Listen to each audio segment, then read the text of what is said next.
বাগে খুশবু ফুলে সুবাস চারিদিকে বসন্ত এলো যে বসন্তের প্রভাত ঈদ মিলাদুন্নবী। আলহামদুলিল্লাহি রাব্বিল আলামিন ওয়াসসালাতু ওয়াসসালামু আলা সাইয়্যিদিল মুরসালিন আম্মা বা'দ ফাআউযু বিল্লাহি মিনাশ শাইতানির রাজীম বিসমিল্লাহির রহমানির রহিম আসসালাতু ওয়াসসালামু আলাইকা ইয়া রাসূলুল্লাহ ওয়া আলা আলিকা ওয়া আসহাবিকা ইয়া হাবিবাল্লাহ আসসালাতু ওয়াসসালামু আলাইকা ইয়া নবিয়াল্লাহ ওয়া আলা আলিকা ওয়া আসহাবিকা ইয়া নূরাল্লাহ। প্রিয় ইসলামী ভাইরা আর মাদানী চ্যানেলের দর্শকবৃন্দ উপস্থিত হয়েছি মাদানী চ্যানেলের রবিউল আউয়াল মাসের ট্রান্সমিশন নিয়ে, যার নাম হচ্ছে এলো বসন্তের প্রভাত। আপনারা যে যেখান থেকে আমাদের সাথে শরীক হয়েছেন আপনাদের সকলকেই জানাচ্ছি আমাদের প্রোগ্রামের পক্ষ থেকে অসংখ্য শুভেচ্ছা এবং অভিনন্দন। আসলে শুরুতে ভালো ভালো কিছু নিয়ত শামিল করে নেই। আল্লাহ তাআলা এবং তার রাসূল সাল্লাল্লাহু আলাইহি ওয়াসাল্লামের সন্তুষ্টি অর্জনের উদ্দেশ্যে শুরু থেকে শেষ পর্যন্ত আমরা এই প্রোগ্রামটি দেখব। যা মাদানী ফুল আজকে আলোচনা করা হবে তার উপর ভরপুর আমল করার চেষ্টা করব। দরুদে পাকের অসংখ্য অগণিত ফজিলত, প্রিয় আকা মক্কি মাদানী মুস্তাফা হুজুরপুর নূর সাল্লাল্লাহু আলাইহি ওয়াসাল্লামের ফরমান, যে ব্যক্তি জুমার দিন আমার উপর ৮০ বার দরুদে পাক পড়বে আল্লাহ করিম তার ৮০ বছরের গুনাহকে মাফ করে দিবে। সাল্লু আলাল হাবিব সাল্লাল্লাহু আলা মুহাম্মদ সাল্লাল্লাহু আলাইহি ওয়া আলিহি ওয়াসাল্লাম। দর্শক, প্রতিদিনের ন্যায় আজকেও আমাদের সাথে একজন মুবাল্লিগ উপস্থিত আছেন, আর তিনি হচ্ছেন আপনাদের সকলেরই পরিচিত ইকরাম ভাই। হুজুর কেমন আছেন? আলহামদুলিল্লাহ, কেমন আছেন? আলহামদুলিল্লাহ আলা কুল্লি হাল। আপনাকে রবিউল নূর শরীফের অসংখ্য মোবারকবাদ। আপনাকে রবিউল নূর মাশাআল্লাহ। মোবারকবাদ। দর্শক, রবিউল নূর শরীফের বাহার চারিদিকে ছড়াচ্ছে এবং আমরাও সে থেকে বরকত হাসিল করছি। তো আরজ করব যে এখনও যারা নিজের ঘর বাড়িকে সুসজ্জিত করেননি, সময় এখনও আছে, সুসজ্জিত করে নিন এবং 12ই রবিউল আউয়ালের জন্য প্রস্তুতি গ্রহণ করুন। ইনশাআল্লাহ আযza ধুমধামের সাথে আমরা এই দিনটিকে উদযাপন করব। আমাদের এখানে নির্দিষ্ট টপিক থাকে, আর আজকে যে বিষয়টি নিয়েছি তা হচ্ছে আল্লাহর স্মরণ। জি হ্যাঁ, আল্লাহ তাআলা কোরআনে পাকে ইরশাদ করে দিয়েছেন যে আমি মানুষ আর জিন জাতিকে সৃষ্টি করেছি আমার ইবাদতের জন্য। ইবাদত অনেকে হয়তো বা মনে করে যে ইবাদত শুধু নামাজের মধ্যেই সীমাবদ্ধ। না, আল্লাহ তাআলার স্মরণ বিভিন্নভাবে করা যায়। আল্লাহ তাআলার জিকিরের মাধ্যমে, আল্লাহ তাআলার শুকরিয়া জ্ঞাপনের মাধ্যমে, বিভিন্ন মাধ্যম আছে যেগুলোর মাধ্যমে আল্লাহর স্মরণ হয়। আর আল্লাহ তাআলার স্মরণ যে যত বেশি করবে সে তত বেশি আল্লাহ পাকের নৈকট্য হাসিল করতে পারবে। তো আল্লাহ তাআলার স্মরণ নিয়ে আজকে ইনশাআল্লাহ বিভিন্ন বিষয় উঠে আসবে। তো আপনারা কোথাও যাবেন না, আমাদের সাথেই থাকবেন। আসুন শুরুতেই আজকে আপনাদের জন্য যে নতুন নাতটি রেডি করা হয়েছে সেটি আপনাদের সামনে পেশ করে দেই। এরপর ইনশাআল্লাহ আমরা আমাদের অনুষ্ঠান দিকে বাড়বো ইনশাআল্লাহ। সাল্লু আলাল হাবিব সাল্লাল্লাহু আলা মুহাম্মদ সাল্লাল্লাহু আলাইহি ওয়াসাল্লাম। ঈদ মিলাদুন নবী, ঈদ মিলাদুন নবী, ঈদ মিলাদুন নবী, ঈদ মিলাদুন নবী। হোক মুবারক মুমিনেরা ঈদ মিলাদুন নবী, হোক মুবারক মুমিনেরা ঈদ মিলাদুন নবী। ভাগ হলো সুপ্রসন্ন ঈদ মিলাদুন নবী, ঈদ মিলাদুন নবী, ঈদ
সকলে ঈদের সেরা ঈদ সন্দেহাতীত ঈদের ঈদ ঈদ মিলাদুন নবী ঈদ মিলাদুন নবী ঈদ মিলাদুন নবী ঈদ মিলাদুন নবী ঈদ মিলাদুন নবী আন্দোলিত হও গুনাহগার আজ তোমাদের খুশির দিন আন্দোলিত হও গুনাহগার আজ তোমাদের খুশির দিন হবে না জাতের উসিলা ঈদ মিলাদুন নবী ঈদ মিলাদুন নবী ঈদ মিলাদুন নবী ঈদ মিলাদুন নবী ঈদ মিলাদুন নবী দোহাই মিলাদুন নবীর উসিলায় আতারকে দোহাই মিলাদুন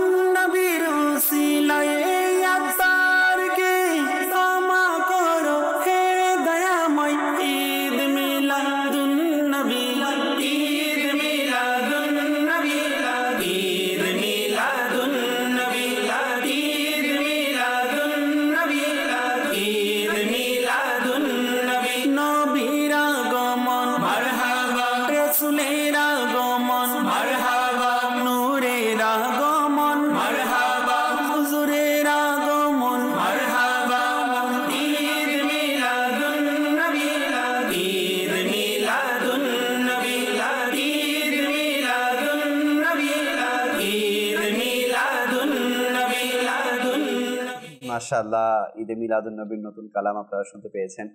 এভাবেই প্রতিদিন আমরা আপনাদের জন্য নতুন নতুন একটি কালাম রেডি করে থাকি, শুনিয়ে থাকি। তো এই ব্যাপারে যে নিউ কালেকশন সেগুলো আপনাদেরকে পেশ করছি। তো আল্লাহ পাক আমাদের সবাইকে নাতে মুস্তাফার মাধ্যমে, দরুদে পাকের মাধ্যমে, নিজের ঘরকে সুসজ্জিতর মাধ্যমে এবং মিলাদ মাহফিল উদযাপনের মাধ্যমে এই রবিউল নূর শরীফকে ধুমধামের সাথে আয়োজন করার তৌফিক দান করুক। আসুন আমরা আমাদের বিষয়ের দিকে যাই। আজকে বিষয় নেওয়া হয়েছে আল্লাহর স্মরণ। জিজুর আলহামদুলিল্লাহি রাব্বিল আলামিন ওয়াসসালাতু ওয়াসসালামু আলা সাইয়্যিদিল মুরসালিন আম্মা বা'দ ফাআউযু বিল্লাহি মিনাশ শাইতানির রাজিম বিসমিল্লাহির রহমানির রহিম। জি লেখক ভাই, আল্লাহ পাকের স্মরণ তা শুনলেই প্রত্যেক মুসলমান আশিক রাসূলের মধ্যে একটা ঢেউ খেলে যে আল্লাহ পাকের স্মরণ। কার স্মরণ করছি? যিনি খালিক, যিনি মালিক, যিনি রিজিক দাতা, বেশক সব কিছুর মালিক যিনি, তার স্মরণ যেন আল্লাহ পাক পবিত্র কুরআনুল কারীম ফুরকানুল হামিদের মধ্যে ইরশাদ করেছেন, ফাযকুরুনি আযকুরকুম ওয়াশকুরুলি ওয়ালা তাকফুরুন। কাজুল ঈমান থেকে অনুবাদ। সুতরাং আমার স্মরণ করো, আমিও তোমাদের চর্চা করব। আল্লাহ। তাহলে দেখুন, আল্লাহ পাকের স্মরণ করলে আল্লাহ পাক তার বান্দাকে স্মরণ করে। এবং অপর আয়াতে আল্লাহ পাক ইরশাদ করেছেন, আল্লাযীনা আমানু ওয়া তাতমাইন্নু কুলুবুহুম বিযিকরিল্লাহ আলা বিযিকরিল্লাহি তাতমাইন্নুল কুলুব। কাজুল ঈমান থেকে অনুবাদ যে ওইসব লোক যারা ঈমান এনেছে এবং তাদের অন্তর আল্লাহর স্মরণে প্রশান্তি পায়। আল্লাহ। শুনে নাও, আল্লাহর স্মরণে অন্তরের প্রশান্তি রয়েছে। তাহলে এখান থেকে মাদানীপুর হচ্ছে আল্লাহ পাকের স্মরণ করলেই প্রশান্তি মিলে। আল্লাহ পাককে স্মরণ করলে আল্লাহ পাক বান্দাকে স্মরণ করে থাকে, চর্চা করে। তাহলে এখন প্রশ্ন হচ্ছে আল্লাহ পাক কিভাবে স্মরণ করে থাকেন? আবার হ্যাঁ, আমি স্মরণ করছি আমার জবানে পাক দিয়ে, আমার জবান দিয়ে, দোয়ার মাধ্যমে, ইবাদতের মাধ্যমে আমরা স্মরণ করে থাকি। আল্লাহ পাক স্মরণ করে থাকেন। আমাদের জবান নাপাক জবান হতে পারে, আমাদের জবান তো অত পবিত্র না, জি, গুনাহের ভরা, কাছে লিপ্ত থাকি, হয়তো কোনো বিপদ আসলে অনেকে স্মরণ করে থাকি আল্লাহকে। এভাবে রয়েছে। আবার নেককার বান্দারা যারা রয়েছেন তারা সবসময় স্মরণ করে থাকেন। তো আল্লাহ পাককে স্মরণ করা বান্দারা একটা অ্যাঙ্গেল থেকে করে থাকে, কিন্তু আল্লাহ পাক বান্দাকে কীভাবে চর্চা করে, বান্দা কীভাবে স্মরণ করে? হযরত সাইয়েদনা আবু হুরায়রা রাদিয়াল্লাহু তাআলা আনহু থেকে বর্ণিত নবী করিম রউফুর রহিম সাল্লাল্লাহু আলাইহি ওয়াসাল্লাম ইরশাদ করেন যে আল্লাহ পাক ইরশাদ করেন, আল্লাহু আকবার। আল্লাহ পাক বলেন, হাদিসে কুদসি, হাদিসে কুদসি যে হাদিস সরাসরি আল্লাহ পাকই বলে থাকেন, এটাকে হাদিসে কুদসি বলা হয়, যেটা রাসূল সাল্লাল্লাহু আলাইহি ওয়াসাল্লাম বর্ণনা করে থাকেন। আল্লাহ পাক বলেন, আমি আমার বান্দাদের ধারণার অতি নিকটে আছি, জি, যা তারা আমাকে নিয়ে করে থাকে। বান্দা যখন আল্লাহ পাককে নিয়ে ধারণা করে, ওই ধারণার মধ্যে আল্লাহ পাক রয়েছেন। এবং সে যখন আমার জিকির করে, আমি তখন তার সাথেই থাকি। তাহলে দেখুন, আল্লাহ পাকের জিকির করলে আল্লাহ যদি সাথে থাকেন তাহলে ওই বান্দা কোনো বিপদ হতে পারে না, কখনোই নয়। এবং আরো বলতেছেন, সে যদি আমাকে একা স্মরণ করে আমিও তাকে একা স্মরণ করব, আর সে যদি আমাকে কোনো মজলিসে স্মরণ করে তখন আমিও তাকে উত্তম, তার যে মজলিসে আমার স্মরণ করেছে তা থেকে উত্তম মজলিস আমি তাকে স্মরণ করব। সে যদি আমার দিকে এক বিগত পরিমাণ অগ্রসর হয় তখন আমার রহমত তার দিকে এক হাত অগ্রসর হয়। সে যদি আমার দিকে এক হাত অগ্রসর হয় তখন আমার রহমত তার দিকে 2 হাত অগ্রসর হয়। আর সে যদি আমার নিকট হেঁটে হেঁটে আসে আমার রহমত তার দিকে দৌড়ে দৌড়ে আসতে থাকে। এটা বুখারী শরীফের হাদিস। বুখারী শরীফের মধ্যে হাদিসটি বর্ণনা করা হয়েছে। এখান থেকে মেসেজ হচ্ছে, অনেকগুলো মেসেজ হয়েছে এখান থেকে। প্রথমত, বান্দা যখন আল্লাহ পাককে একা স্মরণ করবে আল্লাহ পাকও বান্দাকে একা স্মরণ করবে। এটার অর্থ কেমন? যেমন একা স্মরণ বলতে, একা স্মরণ বলতে আল্লাহ পাক বান্দাকে সে একা স্মরণ করছে আর আল্লাহ পাক বান্দাটাকে সাড়া দিচ্ছেন। কেমন? বান্দা যখন বলবে ইয়া আল্লাহ, তখন আল্লাহ পাক বান্দাকে ডাকে সাড়া দিবেন লাব্বাইক ইয়া আব্দি। আল্লাহু আকবার। তখন এটা একবার না 70 বার 70 বার আল্লাহ পাক জবাব দিবেন বান্দার এক ডাকে। তখন অপর রাওয়ায়াতের মধ্যে আছে, এর পরবর্তী হাদিসের মধ্যে রয়েছে যে বান্দা যখন আমাকে মজলিস স্মরণ করবে আমিও তার থেকে উত্তম মজলিস স্মরণ করব। লেখক আপনি জানেন বা দর্শকরাও জানে যে আমাদের মধ্যে আমরা যখন মজলিসের মধ্যে যখন স্মরণ করি, মাহফিলের মধ্যে স্মরণ করি, ইজতিমার মধ্যে স্মরণ করি, এখানে সবাই তার একসাথে একই কাতারে সবাই নেককার না। হ্যাঁ, অনেক গুনাহগার বান্দাও রয়েছে। আমরা অনেক গুনাহগার, হতাকার, সিয়াকার, পাপী বান্দার একসাথে হয়তো আল্লাহ পাকে স্মরণ করছি। তো আল্লাহ পাক যখন বান্দার চর্চা করেন ওই মজলিসের মধ্যে কিন্তু কোনো গুনাহগার নেই, সবগুলো আল্লাহ পাকের নেককার নূরানি ফেরেশতা। জি, যাদের কোনো গুনাহই নেই আর যারা সদা সর্বদা ইবাদতের মধ্যে লিপ্ত থাকে। আসলেই দর্শক, আল্লাহ তাআলার, কারণ বান্দা হয়তোবা একটুখানি করতে পারবে কিন্তু সে এর প্রতিদান হিসেবে অনেক বড় কিছু পেয়ে যাবে ইনশাআল্লাহ। আরও শুনবো আমরা আমাদের মাঝে আমাদের আমির ভাই, ইনশাআল্লাহ ওনার থেকেও আমরা কালাম শামিল করব। তো আল্লাহ তাআলার স্মরণ নিয়ে আলোচনা হচ্ছে, আল্লাহ তাআলার স্মরণ কিভাবে করব তা নিয়ে আলোচনা হচ্ছে, আর বান্দা স্মরণ করলে আল্লাহ কিভাবে স্মরণ করে তা নিয়েও আলোচনা হচ্ছে। আমির ভাই আছেন ইনশাআল্লাহ আজকে নাতখা হিসেবে, ওনার থেকে ইনশাআল্লাহ আমরা কালাম শ্রবণ করব। তো একা যে স্মরণের ব্যাপারটা এসেছে বাপু, একা বলতে আমরা যদি একাকী নামাজ আদায় করি, একাকী আল্লাহ পাকের কাছে দোয়া করি, আচ্ছা এক্ষেত্রে আরেকটা জিনিস এখানে উদীয়মান হয়, সেটা হচ্ছে রিয়া যে বিষয়টা। জি, আপনি আল্লাহ পাকের স্মরণ মজলিসের মধ্যে কেমন করেন আর একাকী কেমন করেন, এটাও একটা দেখার বিষয়। আপনি যে ফজিলতটুকু বলছেন সেটা কি অন্তরে রিয়া রেখে, যদি না আমি মানুষের সামনে আল্লাহ পাকের জিকির করছে এই জন্য যে মানুষ আমাকে কি বলবে, আল্লাহ ওয়ালা বলবে, এইভাবে করলে তো হবে না। কেননা হাদিসে মুবারকার মধ্যে রয়েছে, কারণ বান্দা যখন রিয়াযুক্ত যখন ইবাদত করে থাকে, রিয়াযুক্ত ওই রিয়াযুক্তি বা আল্লাহ পাক কবুল করেন না। কেননা সে ইচ্ছা পোষণ করেছে দুনিয়ার মধ্যে মানুষ তাকে ইবাদতকারী বলুক, আবেদ বলুক, তাহলে ওই বান্দাকে আল্লাহ পাক নিয়ামত দুনিয়ার মধ্যে দিয়ে দিবেন, আখিরাতে পাবেন না। কেননা সে যেটা চেয়েছিল সেটা পেয়েছে, সেটা সে দুনিয়ার মধ্যে পেয়ে গিয়েছে, আখিরাতে আর কি পাবে। এরকম একটা হাদিস মুবারকার মধ্যে রয়েছে যে কিয়ামতের রাসূল সাল্লাল্লাহু আলাইহি ওয়াসাল্লাম ইরশাদ করেন যে কিয়ামতের ময়দানে 3 ধরনের ব্যক্তি জাহান্নামে যাবে। তার মধ্যে একজন হচ্ছে পবিত্র কোরআন পাকের তিলাওয়াতকারী, একজন হচ্ছে দানবীর, আরেকজন হচ্ছে জিহাদকারী। এখন দানবীর কেন জাহান্নামে যাবে এত দান করার পর? আল্লাহ পাক তখন কিয়ামতের ময়দানে তাকে জিজ্ঞাসা করো, তুমি যে দান করেছো ওই দানের মূল উদ্দেশ্য কি ছিল? তখন বলছে, আল্লাহ আমি তো আপনার জন্য দান করেছি। সত্যি করে বলো। তখন আল্লাহ আমি দান করেছি মানুষ যাতে আমাকে দানবীর বলে। তখন আল্লাহ পাক বলেন, তুমি যা চেয়েছো তাকে দুনিয়ায় পেয়ে গিয়েছো, আমার কাছে আর কিছু পাওয়ার নেই। ফেরেশতাকে বল, যাও একে জাহান্নামে নিয়ে যাও। চিন্তা করুন, দানবীর দান করার পরও জাহান্নামে যেতে হবে। কিসের কারণে? রিয়ার কারণে। আমাদের রিয়া প্রভাব বিস্তার করেছে, সে চাচ্ছে এটা মানুষ তাকে দানবীর বলুক। 2 নম্বর, কারি সাহেব কোরআনকে তেলাওয়াত কত সুন্দর করে, তাকেও বলা হবে তুমি কি জন্য কোরআনকে তেলাওয়াত করো, তুমি কি করেছো? আমি কোরআনকে তেলাওয়াত করেছি কি জন্য, আমার জন্য নাকি মানুষ তোমাকে কারি সাহেব বলার জন্য? তখন সেও বলবে, না আমি তো আপনার জন্য করেছি। যখন পাকড়াও ভালো করে তখন বলছে, না আমি এই জন্যই করি যাতে মানুষ আমাকে কারি সাহেব বলে, আমার কণ্ঠ সুন্দর, এই জন্য তো তুমি যা চেয়েছো তা পেয়ে গিয়েছো, এখানে আমাকে চার কিছু পাওয়ার নেই, একেও জাহান্নামে নিয়ে যাও। জিহাদকারী রসুলটাকে যারা সারা দিয়ে সহায় সম্পত্তি, স্ত্রী, সন্তান সব কিছু ত্যাগ করে আল্লাহ পাকের সন্তুষ্টির জন্য যারা জিহাদ করেছেন তারা তো আলা বালা, তারা শহীদ। কিন্তু যারা শুধু মানুষ যাতে তাকে বাহাদুর বলে সেজন্য যারা জিহাদ করেছে সে যা তারা অগ্রসর হয়েছে, বীর বলবে, তাকে বাহাদুর বলবে, তো সেজন্য যারা জিহাদ করেছে তারাও জাহান্নামে যাবে। দেখুন সব কিছু এই জন্য আমার আমির আহলে সুন্নাত এই জন্য নিয়তটাকে প্রাধান্য দিয়েছেন সর্বকানে। কোনো কাজ করার পূর্বে ভালো ভালো নিয়ত করা। বুখারী শরীফের মুকাদ্দমার হাদিস যে ইন্নামাল আমালু বিন্নিয়াত, যে প্রত্যেক কাজে তার নিয়তের উপর নির্ভরশীল। তাহলে এখানে কি জন্য প্রত্যেক নিয়ত যাতে বিশুদ্ধ হয়, নিয়ত বিশুদ্ধ হলে কাজটা বিশুদ্ধ হবে, আর কাজ যখন বিশুদ্ধ তখন আল্লাহ সেটা সংক্ষিপ্ত হোক, যেটাই হোক না কেন নিয়তের কারণে। কিয়ামতের ময়দানে এরকম অনেক বান্দা উঠবে অনেক আমল নিয়ে, কিন্তু নিয়ত বিশুদ্ধ না হওয়ার কারণে সে নিয়ামত থেকে তারা বঞ্চিত হবে। আল্লাহু আকবার। আসলেই আমরা আল্লাহ তাআলার স্মরণ নিয়ে তো আলোচনা করছি, কিন্তু সেটা রিয়া মুক্ত হতে হবে। কেননা রিয়াযুক্ত যে কোনো কিছুই কিন্তু বিপদের সম্মুখীন হতে পারে। কেননা আমি আল্লাহ পাকের সন্তুষ্টি, দেখুন মালিককে দেখানোর জন্য, মালিককে খুশি করার জন্য করছি, সেখানে কেন বান্দার খুশি চাইব? হ্যাঁ, আমরা অনেক সময় দেখা যায় যে মানুষ যখন থাকে, মানুষের সামনে আমরা আল্লাহ পাকের জিকির করা, নবী পাকের উপর দরুদ পড়া এটা একটু বেড়ে যায়।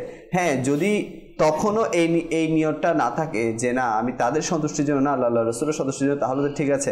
কিন্তু অন্তরের মধ্যে যদি সামান্য পরিমাণও কারো দৃষ্টিগোচর হওয়ার জন্য পড়ে থাকি, হ্যাঁ সামান্য কারো বাহবা পাওয়ার জন্য আমরা পড়ে থাকি, তাহলে এগুলো কিন্তু রিয়ার মধ্যে শামিল হয়ে যাবে। আল্লাহ পাকের স্মরণ নিয়ে আলোচনা করছি। আল্লাহ পাকের স্মরণ হুজুর শুধু কি নামাজের মধ্যে সীমাবদ্ধ? না, আল্লাহ পাকের স্মরণ নামাজের মধ্যে কেন সীমাবদ্ধ হবে? আল্লাহ পাকের স্মরণ জিকিরের মাধ্যমে হোক, দানের মাধ্যমে হোক, সৎকার মাধ্যমে হোক, ঘুম থেকে ওঠার পর থেকে শোয়া অবধি কিভাবে আল্লাহ পাকের স্মরণ করা যায়? এটা তো মাদানী না, আমাদের যে রিসালা আছে নেক আমল রিসালা, ওটা যদি সাথে থাকে তাহলে তো মদিনা আল্লাহ পাকের স্মরণ ওইখান থেকে চর্চা শুরু হয়ে যাবে।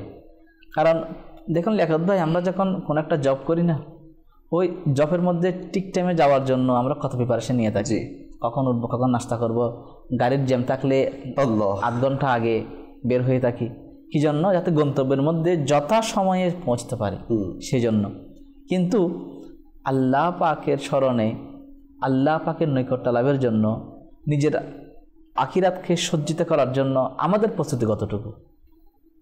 কোনো ব্যক্তি যখন অসুস্থ হয়ে যায় তখন তার ডাক, চিৎকার, চেঁচামেচির সীমা থাকে না, কষ্ট হচ্ছে। তাহলে ওই সময় যদি বাম চিন্তা করতো আল্লাহ এখানে কষ্ট সহ্য করতে পারছি না, কবরের মধ্যে কীভাবে এটার আযাব সহ্য করব, ওই চিন্তা যদি করতো, তাহলে কোনো বান্দা, কোনো ব্যক্তি এরকম অনৈতিক কাজ করতো না, আল্লাহ পাকের স্মরণ থেকে দূরে থাকতো না। আপনি একটু আগে বললেন যে সজ্জিত করার জন্য রবি নূরশিল্পের আগমন হয়েছে, আমাদের বাড়ি, নগর, শহর সব কিছু সজ্জিত করার জন্য প্রিয় নবীর আগমনে। তাহলে এখন সজ্জিত শুধুমাত্র বাইরে সজ্জিত করলাম জাহির, কিন্তু ভিতরে যদি সজ্জিত না করি তাহলে এই শুধু কোনো মূল্য নেই। এখান থেকে নিয়ত করা উচিত যেভাবে বাহ্যিক দৃষ্টি যেভাবে সজ্জিত করা দরকার, ভিতরটাকে ওইভাবে সজ্জিত করব। কারণ প্রিয় নবীর আগমন তো এটার জন্য, এটার জন্য। দ্যাট মিনস হচ্ছে এই কুলসিত সমাজকে, কুলসিত অন্তরকে পরিষ্কার করার জন্য, মানুষের অন্তরের মধ্যে আল্লাহ পাকের রুবুবিয়তকে প্রচার প্রসার করার জন্য, জাহান্নামীদেরকে জান্নাতে বানানোর জন্য, তাদেরকে জান্নাত পর্যন্ত পৌঁছিয়ে দেওয়ার জন্য প্রিয় নবীর আগমন। আর ওই প্রিয় নবীর আগমন কেমন? আল্লাহ হযরত রাহমাতুল্লাহ তাআলা আলাই এক আপনার কলির মধ্যে এইভাবে বলতেছেন যে প্রিয় নবীকে শুধুমাত্র আখিরাতের মধ্যে নয়, এখানেও প্রিয় নবীকে আঁকড়ে ধরো, এখানেও প্রিয় নবীর হয়ে যাও। প্রিয় নবীর আশিক শুধুমাত্র মুখে নয়, কাজে, কর্মে, ধ্যান ধারণায়, সর্বকিছুতেই প্রিয় নবীর কে আক্রমণ যারা করেছে এরা তো না বুঝে করেছে, যারা বুঝেছে তারা প্রিয় নবীর কদমে চলে এসেছে। আর আমরা এমন জাতি যারা না দেখেই যালিকাল কিতাব লা রাইবা ফি ওইটার উপর বিশ্বাস করে ঈমান এনেছি। তাহলে ওই জাতিকে আল্লাহ তাআলা কেমন মর্যাদা দান করেছেন। সেজন্য আল্লাহ হযরত বলেছেন যে প্রিয় নবীর দামান কিয়ামতের ময়দানে নয়, এখান থেকে আঁকড়ে ধরে। যে কীভাবে হাদিসের মধ্যে রয়েছে, আমির ভাই হয়তো এটা আশাটা পড়বে যে আজ লে উনকি ফানা আজ মদত মা आज ले उनकी पना आज मदद मांग उनसे आज ले उनकी पना आज मदद मांग उनसे न मानेंगे क़यामत में अगर मान गया फिर न मानेंगे क़यामत में अगर मान गया नेमतें बांटता जिसे समते वज़ीशान गया। মানা ওইখানে নয়, এখানে নিয়ে নাও। এভাবে হাদিস মুবারকের মধ্যে রয়েছে একটি উট হঠাৎ দৌড়ে এসে প্রিয় নবীর কানে কি জানে বলল, বলার পর সাথে সাথে ওই উটটা প্রিয় নবীর পেছনে চলে গিয়েছে, তো প্রিয় নবীর আশ্রয়ে চলে গিয়েছে উটটা। একজন সাহাবী হাতে ছুরি সহ নিয়ে দৌড়ে দৌড়ে আসলো, সে বলছে ইয়া রাসূলুল্লাহ এখানে একটা উট কি এসেছে। তখন প্রিয় নবী জিজ্ঞাসা করলো কি জন্য? যে আসলে আমি একটা উট জবাই করার জন্য নিলাম, কিন্তু সে উটটা সেখান থেকে পালিয়ে চলে এসেছে। তখন সে যখন দেখলো প্রিয় নবী উটটা বলছে ইয়া রাসূলুল্লাহ এটা আমার উট। তখন প্রিয় নবী ইরশাদ করলেন এটা তোমার উট? বলে যে এটার দাম কত? ইয়া রাসূলুল্লাহ আমি তো এটা জবাই করবো, এটা বিক্রি করবো না। তখন প্রিয় নবী বললো না তুমি এখন আর জবাই করতে পারবে না এটা, কেননা সেটা এখন আমি নবীর পানা, আমি নবীর আশ্রয়ে চলে এসেছে, এখন আর জবাই করতে পারবে না। এই তো আমি নবীর আশ্রয়ে চলে এসে তুমি বলো এটার দাম কত? ইয়া রাসূলুল্লাহ আপনি যদি বলেন তো আমি আপনাকে এটা হাদিয়া দিয়ে দিলাম, দিয়ে দিলাম এটা। এখন এখানে প্রশ্ন হচ্ছে উটটা কানে কানে কি বলল প্রিয় নবীকে? প্রথমত উটটা এসে বললো ইয়া রাসূলুল্লাহ আমার মালিক আমার কাছ থেকে অনেক কাজ নিত, আর আমি যখন দুর্বল হয়ে গিয়েছি তখন সে আমাকে জবাই করে দিচ্ছে। এখন ইয়া রাসূলুল্লাহ আপনি আমাকে বাঁচান এই কাজ থেকে। তখন প্রিয় নবী তাকে বাঁচিয়ে নিলেন। তাহলে একটি পশু যদি প্রিয় নবীর আশ্রয়ে চলে আসে দুনিয়ার মধ্যে, তাকে যদি জীবন দিতে পারেন, উম্মত যদি প্রিয় নবীর আশ্রয়ে চলে আসে দুনিয়ার মধ্যে, কাল কিয়ামতের ময়দানে তো সবাই ইয়ানফসি করতে থাকবে। তখন ওই দিন চেনা এক জিনিস আর দুনিয়ার মধ্যে চিনে নেওয়া একটা ভিন্ন জিনিস। সেজন্য আল্লাহ হযরত রাহমাতুল্লাহ বলেছেন যে ফানা এটা দুনিয়ার মধ্যে নিয়ে নাও, প্রিয় নবীর আশ্রয়ে দুনিয়ার মধ্যে চলে আসো, কিয়ামতের ময়দানে নয়, এখানে চলে আসো। দ্বিতীয়ত ওই সাহাবী বলার পর যেটা আমার উট, যে সে যখন বললো আমি আপনাকে এটা হাদিয়া দিয়ে দিলাম, তোফা দিয়ে দিলাম, তখন ওই উট আবার প্রিয় নবীর কানে কানে কি এসে বলল। তখন সাহাবে কাম বললো ইয়া রাসূলুল্লাহ প্রথমটা বুঝলাম, কিন্তু পরবর্তীতে একে যখন হাদিয়া দিয়ে দিল আপনার দরবারে, যখন উৎসর্গ করে দিল, তখন আবার উট আপনাকে কি বলল? তখন উট বলতে লাগলো ইয়া রাসূলুল্লাহ আল্লাহ শপথ করে বলছি আপনি যেভাবে আমাকে বাঁচিয়ে দিয়েছেন, কাল কিয়ামতের ময়দানেও আপনি উম্মতকে এভাবে শাফাআত করবেন, এভাবে বাঁচিয়ে দিবেন জাহান্নামের আগুন থেকে। ইয়া রাসূলুল্লাহ দুনিয়ার আগুন, দুনিয়ার মধ্যে যাতে একটি পশু আমি চতুষ্প জন্তুকে যেভাবে বাঁচিয়ে দিয়েছেন চাকুর কবল থেকে, ঠিক তদ্রূপ কাল কিয়ামতের ময়দানে জাহান্নামের আগুন থেকে, জাহান্নামের কষ্ট থেকে আপনি উম্মতকে এইভাবে বাঁচাবেন। তাহলে দেখুন আল্লাহ পাকের স্মরণ তো এইভাবে করা উচিত। যেন আমার শুধু ইরশাদ করেছেন সল্লু কামা রাআইতুমুনি উসাল্লি, ওইভাবে আদায় করো, ওইভাবেই পড়ো যেভাবে আমাকে পড়তে দেখেছো। তাহলে দেখুন নামাজটা ওইভাবে করতে হবে যেভাবে রসুল বলেছেন, আল্লাহকে স্মরণ ওইভাবে করতে হবে যেভাবে রসুল করেছেন, ঠিক তদ্রূপে। তো এই জন্য প্রিয় নবীর দিওয়ানা কেন হবো না? মাহে রবিউল শরীফে প্রিয় নবীর আগমনে খুশি কেন হবো না? আল্লাহ তাআলার স্মরণকে আরো বাড়িয়ে দেওয়া উচিত, বাঁচিয়ে দেওয়া উচিত। কারণ যিনি নিয়ামত, আল্লাহ বলছেন নিয়ামত যিনি বন্টন করে যাচ্ছেন, ইন্নামা আনা কাসিবুন ওয়াল্লাহু ইউতি, আল্লাহু আকবার, যে আল্লাহ পাক দাতা, আমার নবী বন্টন করে, নবী বন্টন করে যাচ্ছেন যে যেভাবে চাই ওই নুরানি রোজা মোবারকের মধ্যে এখনো মনে জাত চাওয়ার ধরন যেমন, যে যেভাবে যত বেশি নিকটে যেতে পারে সে তত বেশি পাবে। অবশ্যই আল্লাহ কারীম আমাদের সবাইকে এ থেকে বরকত নেওয়ার তৌফিক দান করুক। আসলেই আল্লাহ পাকের স্মরণ এটাও কিভাবে আসবে, যখন আপনার অন্তর ইশকে মুস্তাফায় পরিপূর্ণ হবে, যখন আপনার অন্তরে ইশক এটা ধারণ করবেন আল্লাহ রাসূল সাল্লাল্লাহু আলাইহি ওয়াসাল্লাম, তখন আল্লাহ পাকের স্মরণ অটোমেটিক আপনার জবানে পাক, আপনার ধ্যান ধারণায়, আপনার চিন্তাধারার মধ্যে চলে আসতে থাকবে ইনশাআল্লাহ। আমরা আলোচনাকে আরো সামনের দিকে দীর্ঘায়িত করব। আমাদের দর্শকদের যদি কোনো কল থাকে সেগুলো শামিল করব। জি, হাসান আহমদ, আমি আমাদের দেখতে অনুষ্ঠান এলো বসন্তের প্রবাদ। আমার পরিবার সবাই দেখছে অনুষ্ঠানটি, অনেক ভালো লাগছে। আপনাদেরকে রবিউল আউয়াল মাসের শুভেচ্ছা। আমাদের পরিবারের জন্য দোয়া করবেন, সবাই আমাদের জন্য দেখতে পারেন। মাশাআল্লাহ মাশাআল্লাহ, আমাদের জন্য দোয়া করবেন, আল্লাহ কারীম আপনাদেরকে বরকত দান করুন। জি, নেক্সট কল। হুমায়ুন কবির, আমি একটি গল্প শুনতে চাই। মদিনার দূরে যাব কেমন করে? ইনশাআল্লাহ। জি, নেক্সট কল। আমার নাম মোহাম্মদ মাইনুদ্দিন, আমি ময়মনসিংহ কাশীগঞ্জ থেকে বলছিলাম। আমি একটি নাচ শুনতে চাই, সেটি প্রিয় নবীর উকিল আমি মদিনা আমার বাগান, নাচটি শুনিয়ে দিলে আমি অনেক খুশি হতাম।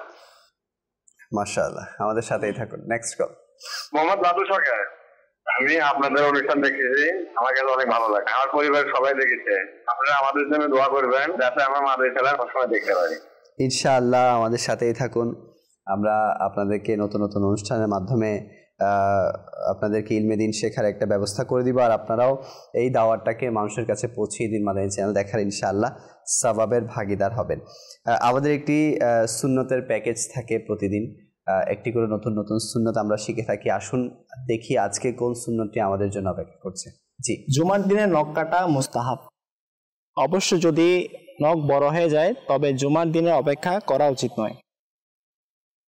সদরুল শরিয়া মাওলানা আমজাদ আলী আজমি রহমতুল্লাহ তাআলা আলী তিনি বলেন যে বর্ণিত আছে, যে ব্যক্তি জুমার দিন নখ কাটবে আল্লাহ তাআলা আযজা ওয়া জাল তাকে পরবর্তী জুমা পর্যন্ত বিপদ আপদ থেকে রক্ষা করবেন। সুবহানাল্লাহ আযজা ওয়া জাল। এবং 3 দিন অতিরিক্ত, অর্থাৎ 10 দিন পর্যন্ত। অন্য বর্ণনায় এটাও রয়েছে যে যে ব্যক্তি জুমার দিন নখ কাটবে তার রহমতের শুভাগমন হবে এবং গুনাহ দূরীভূত হবে। হাতের নখ কাটার পদ্ধতি আমরা শুনে নেই। সর্বপ্রথম ডান হাতের শাহাদাত আঙ্গুল থেকে শুরু করে ধারাবাহিক কনিষ্ঠ আঙ্গুল দ্বারা নখ কেটে বৃদ্ধাঙ্গুল ছেড়ে দিবেন। এবার বাম হাতের কনিষ্ঠ আঙ্গুল থেকে শুরু করে ধারাবাহিকভাবে বৃদ্ধাঙ্গুল পর্যন্ত নখ কাটবেন। এখন সর্বশেষ ডান হাতের বৃদ্ধাঙ্গুল এর নখ কেটে নেবেন।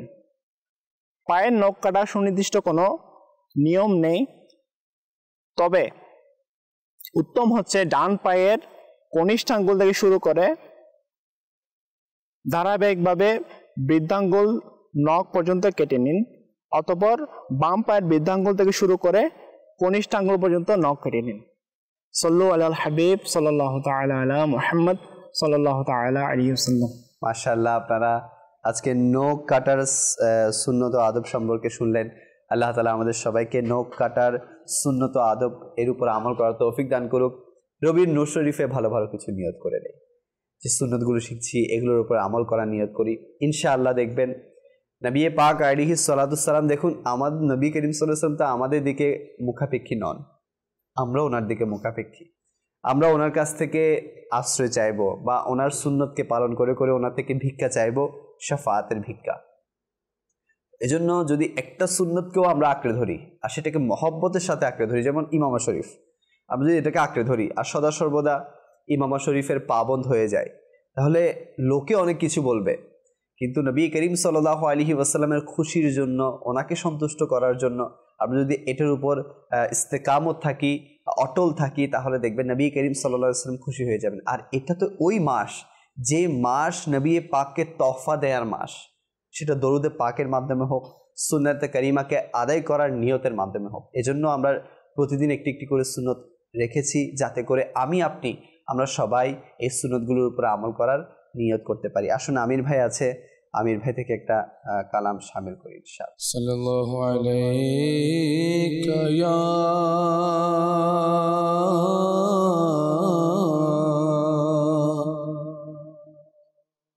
রাসূলুল্লাহ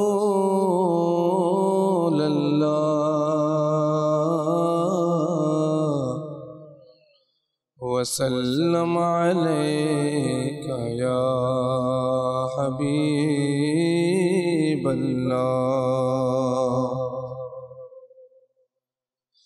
জীবনে হবে কি তোমার দিদার ইয়া রাসূলুল্লাহ। জীবনে হবে কি তোমার দিদার ইয়া রাসূলুল্লাহ।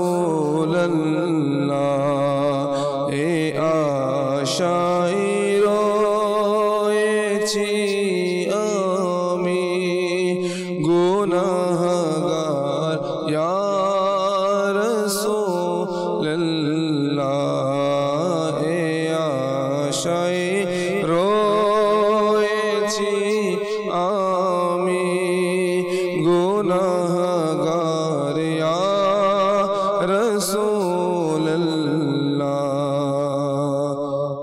পৃথিবীর যে দিকে তাকাই দরদি আর তো কেহ নাই। পৃথিবীর যে দিকে তাকাই দরদি আর তো কেহ নাই। জগতে তুমি দরদি দের সরদার ইয়া রাসূলুল্লাহ। পৃথিবীর জগতে তুমি দরদি দের সরদার ইয়া রাসূলুল্লাহ। জীবনে হবে কি তোমার দিদার ইয়া রাসূলুল্লাহ। সে আশায় রয়েছি আমি গুনাহগার ইয়া রাসূলুল্লাহ। তবু রোজার জিয়ারতে কতই হাজি মদিনা যায়। তবু জিয়ারতে রোজার কত হাজি জয় মদিনায়। দেখাও না আমাকে ও তো মার দরবার ইয়া রাসূলুল্লাহ। দেখাও না আমাকে ও তো মার দরবার ইয়া রাসূলুল্লাহ। জীবনে হবে কি তোমার দিদার ইয়া রাসূলুল্লাহ। পেছে তোমাকে যে জন পেছে খোদাকে সে জন ইয়া রাসূলুল্লাহ।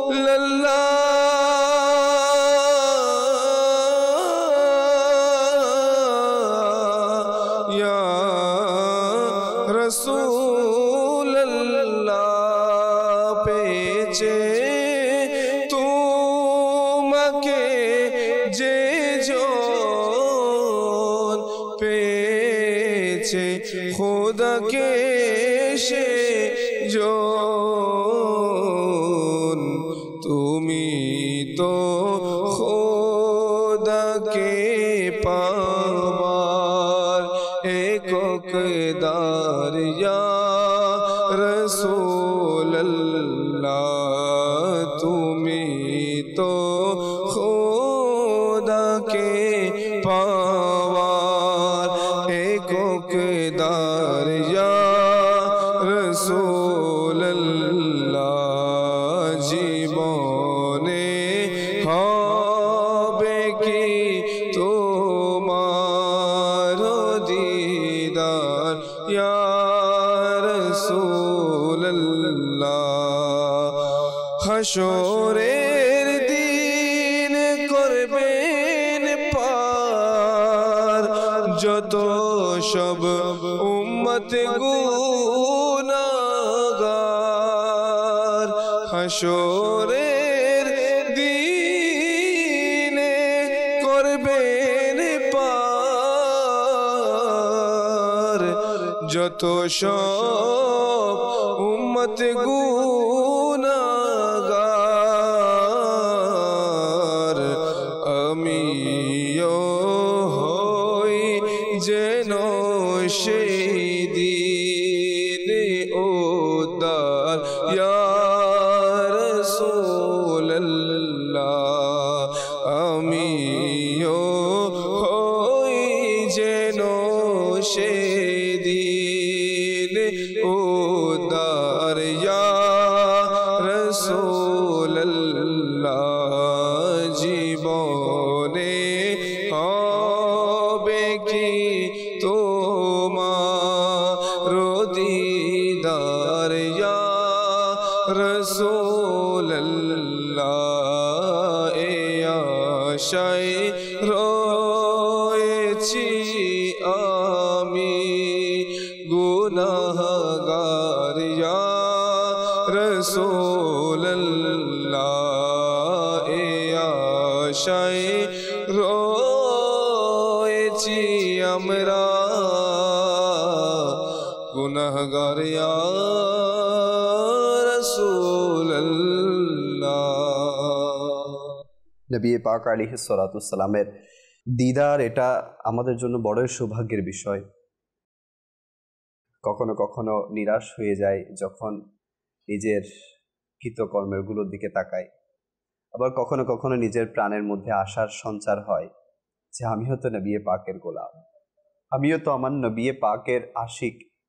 আজ মাহি মিলাদে তো এমন অনেক উম্মত আছে যারা হয়তোবা আমার নবী পাক আলাইহিস সালাতুস সালাম আশার আগমনের সে খুশিটুকু উদযাপন করছে না, কিন্তু আলহামদুলিল্লাহ দাওয়াত ইসলামের বরকতে সেই খুশিটুকু আমি উদযাপন করার যে একটা মন মানসিকতা সেটা পাচ্ছি। যখন এগুলোর দিকে তাকাই তখন একটা আশা জাগে হয়তোবা আমারও নসিব হবে দিদারে রাসূল। তো এজন্য দর্শক, দরুদে পাক এমন একটি আমল যে দরুদে পাকের আমলের মাধ্যমে নবী পাকের দিদার পাওয়া যায়। আর এটা তো এমন মহামনিত পবিত্র একটি মাস যে মাসে দরুদে পাকের শুধু আলাদা ফজাইল বর্ণনা করা হয়েছে দিদারে রাসূল পাওয়ার। তো আমি আরজ করব, জানি না সৌভাগ্য আমাদের আছে কিনা, কিন্তু আশা তো রাখতে পারি, সে আশাটুকু নিয়ে তো আমলটা করতে পারি। আমার নবী পাক যদি দয়ার সাগরের ঢেউ খেলে যায় তাহলে আমাদের উপরও দয়া করবেন ইনশাআল্লাহ। তো বাস নবী পাককে ডাকতে থাকি, ওনার স্মরণ করতে থাকি, ইনশাআল্লাহ একদিন না একদিন আমাদের উপর দয়া হয়ে যাবে। বিষয় নিয়েছিলাম আল্লাহর স্মরণ নিয়ে, অনেকটুকু আলোচনা শুনেছি, আবারও ইকরাম বাপুর কাছে যাচ্ছি। হযরত সাইয়েদনা মুআয বিন আনাস রাদিয়াল্লাহু তাআলা থেকে বর্ণিত, আল্লাহ পাকের সর্বশেষ নবী হুজুরপুর নূর সাল্লাল্লাহু আলাইহি ওয়াসাল্লাম ইরশাদ করেন যে আল্লাহ পাক বলেন, আমার বান্দা যখন মনে মনে আমার জিকির করে তখন আমি আমার ফেরেশতাদের মজলিসে সেই বান্দার প্রশংসা করি। আর বান্দা যখন কোনো মজলিসে আমার জিকির করে তখন আমি আমার উত্তম বন্ধুদের মাঝে তাকে স্মরণ করি। তাহলে দেখুন লিয়াকত ভাই, বান্দা যখন একাকী স্মরণ করে তখন আল্লাহ পাক ফেরেশতাদের সম্মুখে তার প্রশংসা করেন। আর বান্দা যখন মজলিসের মধ্যে আল্লাহ পাককে স্মরণ করে তখন আল্লাহ পাক তার বন্ধুদের সামনে বান্দার চর্চা করে থাকেন। তাহলে দেখুন কতই সৌভাগ্যবান ওই বান্দা, যে বান্দার চর্চা আল্লাহ পাক ফেরেশতাদের সামনে করে যাচ্ছেন। আল্লাহ পাকের উত্তম বন্ধু যারা রয়েছেন তাদের সাথে আমরা চাই যে আমাদের আলোচনাটুকু অমুক কমিশনারের সামনে হোক, অমুক নামি দামি মানুষের সামনে হোক, আল্লাহ পাক কাদের সামনে আমাদের আলোচনা করবেন যদি আমরা মজলিসের মধ্যে আল্লাহ পাকের আলোচনা করি। তাহলে আল্লাহ পাক উত্তম বন্ধুদের মধ্যে আলোচনা করা মানে যেমন তোমার চারটিখানি কোনো কথা নয়। আল্লাহ পাক বান্দাকে কেমন নিয়ামত দ্বারা ধন্য করেছে। বর্ণিত রয়েছে যে আব্দুল মালিক বিন মারওয়ান তিনি তার এলাকার মধ্যে যখন প্লেগ রোগ যখন ছড়িয়ে পড়েছিল, তখন বনু উমাইয়া বংশের আব্দুল মালিক বিন মারওয়ান সিরিয়ায় তিনি ছিলেন। তখন প্লেগ রোগ যখন ছড়িয়ে পড়েছে তখন তিনি কী করলো, ঘোড়ার উপর আরোহণ করে সেই শহর ছেড়ে অন্য শহরে চলে যাচ্ছে এবং ঘোড়া থেকে মাটিতে পর্যন্ত পা নামাচ্ছেন না। কি জন্য? প্লেগ রোগ যদি ওইখানে আক্রমণ করে বসে, সেজন্য মাটিতে পর্যন্ত উনি পা লাগাচ্ছেন না এবং তিনি ঘোড়ার উপর আরোহণ করেই সেখানে ঘুমাতেন। জমিনের মধ্যে কোনো অবস্থাতেই নিচে নামতো না, পাও রাখতো না। এখন সে চিন্তা করতে লাগলো যে কি করা যায়, ট্রায়ার্ড হয়ে গিয়েছিল। তখন তিনি তার গোলামকে বলে একটি গল্প শোনাও, অনেক বোরিং লাগতেছে, কি করব। তখন বাদশার গোলাম যিনি ছিল সে অনেক চালাক ছিল। তখন সে একটি শিয়াল নিজের প্রাণ রক্ষার জন্য গল্প বলতেছে যে একটি শিয়াল তার প্রাণ রক্ষা করার জন্য সে করলো, সিংহের সাথে বন্ধুত্ব করলো। এখন সিংহের সাথে যখন বন্ধুত্ব, এখন ওই শিয়াল কেউ আক্রমণ করতে পারে না। শিয়ালকে যখন কেউ আক্রমণ করতে চায় তখন সিংহ চলে আসে, তাকে সাপোর্ট দেয়। এই বয়ে সে খুব নিরাপদে নির্বিঘ্নে চলাফেরা করতে লাগে। কিন্তু কিছুদিন পরেই ওই শিয়াল যখন চলতে লাগলো, হঠাৎ একটি ঈগল ওই শিয়ালকে শিকার করার জন্য উপড়েতে বসে আছে। যখন ছো মেরে যখন তার দিকে আক্রমণ করতে লাগলো, হঠাৎ সেটা বুঝতে পেরে তাড়াতাড়ি সিংহের দিকে চলে আসলো দৌড়তে বলতে লাগলো, মুনিম আমাকে বাঁচান, আমাকে এই প্রাণটি কি করতে লাগলো, আক্রমণ করতে লাগলো। তখন সিংহ কি বললো যে ঠিক আছে, তুমি আমার পিঠের উপর বসে পড়ো, তোমাকে নিয়ে যাচ্ছি। এখন শিয়াল সিংহের পিঠের উপর বসলো, এখন সিংহ চলতে লাগলো। ঈগল আবার এসেই ওই ছো মেরে শিয়ালটাকে নিয়ে যাচ্ছিল। তখন শিয়াল চিৎকার করে বলতে লাগলো যে মনিফ আমাকে বাঁচান, আমাকে নিয়ে যাচ্ছে। তখন সিংহ আক্ষেপ করে বলতে লাগলো, দেখো জমিনের উপর যত বিপদ মুসিবত আছে, জমিনের উপর জমিন থেকে আসলে আমি ওইটাকে সেভ করতে পারবো, তোমাকে এই আক্রমণ থেকে তোমাকে রক্ষা করতে পারবো। কিন্তু আকাশ থেকে যদি কোনো বিপদ আসে সেটাকে আমি রক্ষা করতে পারবো, তোমাকে বাঁচাতে পারবো সেখান থেকে। অনেক বড় শিক্ষা। এখন মারওয়ান যখন এই কথা যখন শুনল, আব্দুল মালিক বিন মারওয়ান যখন এই শুনলো, তখন আমি বুঝতে তার আর বাকি রইল না যে জমিন থেকে বিপদ আসলে বাঁচাতে পারবে। কিন্তু প্লেগ রোগ, মহামারী এগুলো তো আল্লাহ পাকের পক্ষ থেকে, আসমান থেকে আসতেছে, এগুলো থেকে রক্ষা করবে কি আল্লাহ ছাড়া। তখন তিনি আবার চলে আসেন বাসায়। এখান থেকে মেসেজ হচ্ছে, আমরা যেখানেই থাকি, যে ব্যবস্থায় থাকি না কেন, আল্লাহ পাকের নিয়ামতের শুকরিয়া আদায় করা দরকার। এখানে আরেকটা বিষয়, উনি যখন বুঝতে পারলেন, এরপর উনি আবার স্বাভাবিক জীবনযাপন, নিচে নামা বা জমিনের উপর চলাফেরা করে, এগুলো আমাদের মধ্যে একটা জিনিস দেখা যায়, যখন আমরা খুশির সময় থাকে তখন আল্লাহ পাককে কিন্তু ভুলে যাই।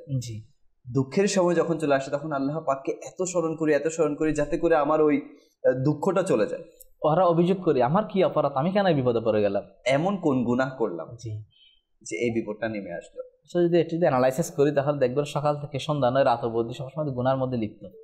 20 বছর, 50 বছর, 40 বছর হায়াত অতিবাহিত হয়ে গিয়েছে, জীবন অতিবাহিত করে ফেলেছি, কিন্তু কি করেছি? ক্যালকুলেটর যদি হিসাব করে দেখেন তাহলে কি করেছি তখন বোঝা যাবে। সেটাই। আর আরেকটা বিষয় হচ্ছে দর্শক, যে বান্দা যত বেশি আল্লাহ পাকের শুকরিয়া জ্ঞাপন করবে, আল্লাহ পাক তাকে তত বেশি নিয়ামত দ্বারা ধন্য করবে। তো আমি যখন দুঃখের মধ্যে থাকি তখন আল্লাহ পাককে স্মরণ করি শুধুমাত্র এই জন্য যাতে করে আমার দুঃখটা চলে যায়। আপনি দেখবেন, নিজেরও আপনি একটু টেস্ট করে দেখবেন, যখন সেই দুঃখটাই চলে যায়, যে দুঃখের জন্য আমি এতদিন আল্লাহ পাক থেকে দোয়া করছিলাম, আল্লাহ পাকের স্মরণ করছিলাম, ইবাদত করছিলাম, বিভিন্ন নফল নামাজ পড়ছিলাম, বিভিন্ন আল্লাহ ওলির দরবারে হাজিরি দিচ্ছিলাম, সেই দুঃখটাই যখন চলে যায়, এই সকল কিছু কিন্তু আমার থেকে ছুটে যায়। এটা কেমন কথা ভাই? যে আল্লাহ পাক, যে মালিক আমার থেকে দুঃখটা নিয়ে নিয়েছেন, এখন তো আমার উচিত আরো বেশি স্মরণকে বাড়িয়ে দেওয়া, আরো বেশি আল্লাহ পাকের ইবাদতকে বাড়িয়ে দেওয়া, আরো বেশি শুকরিয়া জ্ঞাপনকে বাড়িয়ে দেওয়া, যাতে করে সামনেও যদি কোনো বিপদ আপদ আসে আল্লাহ পাক সেগুলো থেকে আমাকে রক্ষা করে। কিন্তু আমাদের মধ্যে এই মিসকনসেপশনটা অনেক বেশি ছড়িয়ে যাচ্ছে, আর এটা খুবই বেশি দেখা যাচ্ছে। তো এমনটা না করি, আমরা সদা সর্বদা আল্লাহ পাকের জিকির করি, সদা সর্বদা। আরেকটা বিষয় হচ্ছে যে অনেক সময় মুসিবত আসে বান্দার গুনাহকে মাফ করার জন্য।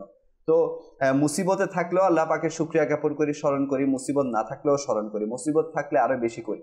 জন্য এক বুজুর্গ রহমতুল্লাহ খুব সুন্দর বলেছেন, যখন বিশেষ করে এর আগে একটা কথা বলছে হচ্ছে যে নবীগণ সালামগণ যখন কোনো বিপদ না আসতো না, তখন তারা আল্লাহ পাকে তখন রাজ করতে এবার ইলাহি, মনে হয় আপনি আমাদের উপর রাগ করেছেন, আমার কাছ থেকে পরীক্ষা নিচ্ছেন না কেন, জি বিপদ আসছে না, তা আসছে না কেন।